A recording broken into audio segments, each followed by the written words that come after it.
Kenapa saya katakan bahwa halal bihalal ini adalah perjumpaan antara agama dengan budaya? Karena memang hanya ada di Indonesia, Bapak. Saya itu hampir 10 tahun tinggal di Mesir. Tidak ada halal bihalal.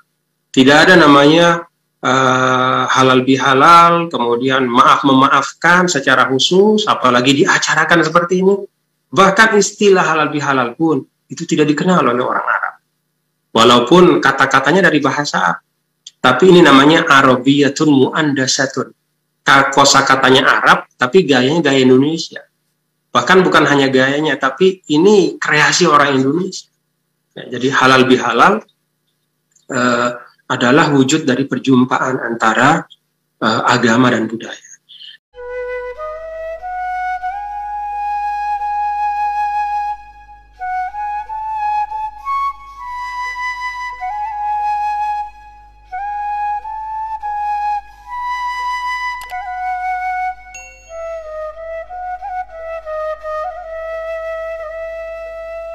Bapak dan Ibu, Ibu Rektor dan seluruh pimpinan serta anggota wali amanah dan seluruh sivitas akademika Unhas yang saya muliakan, halal bihalal itu juga dalam pandangan saya ini Bapak Ibu ya, adalah salah satu cerminan yang paling nyata dari perjumpaan antara agama dan budaya.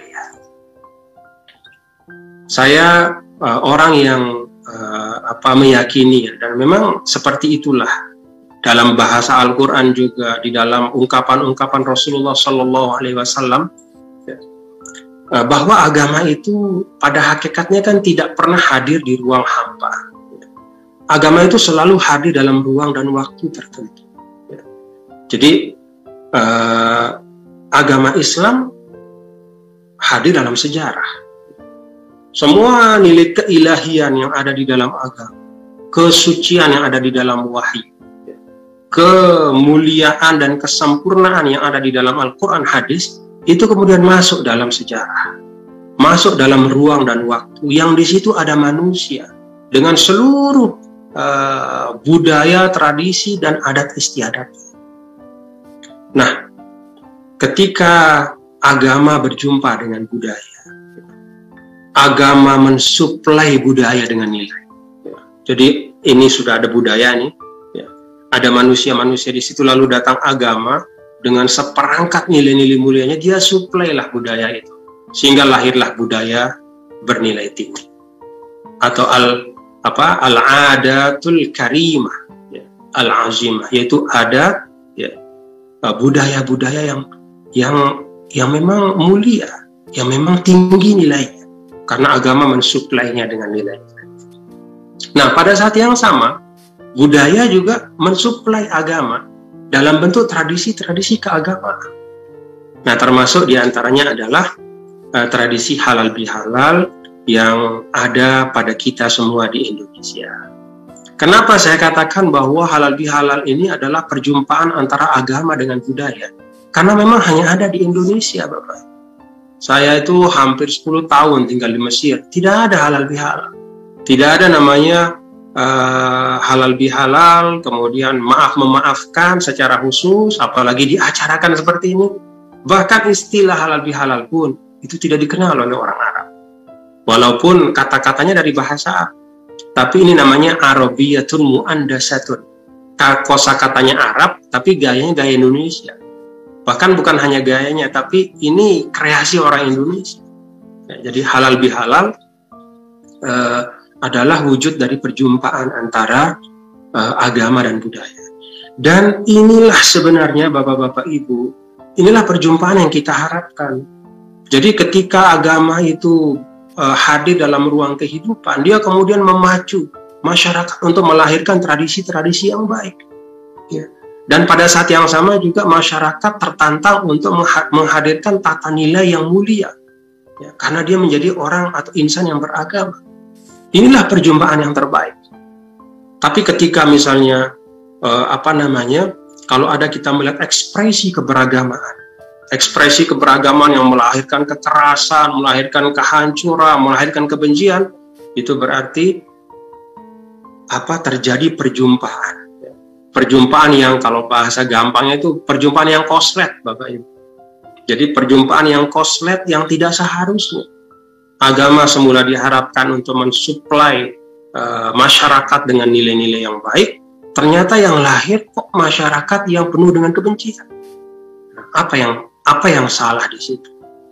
Nah, dalam pandangan saya, Bapak-bapak dan Ibu, ketika kita pada saat ini kita berhalal bihalal dengan penuh kesyukuran, ini adalah satu cerminan dari bagaimana agama telah berhasil agama berjumpa dengan budaya dan menghasilkan kebiasaan dan tradisi-tradisi yang mulia.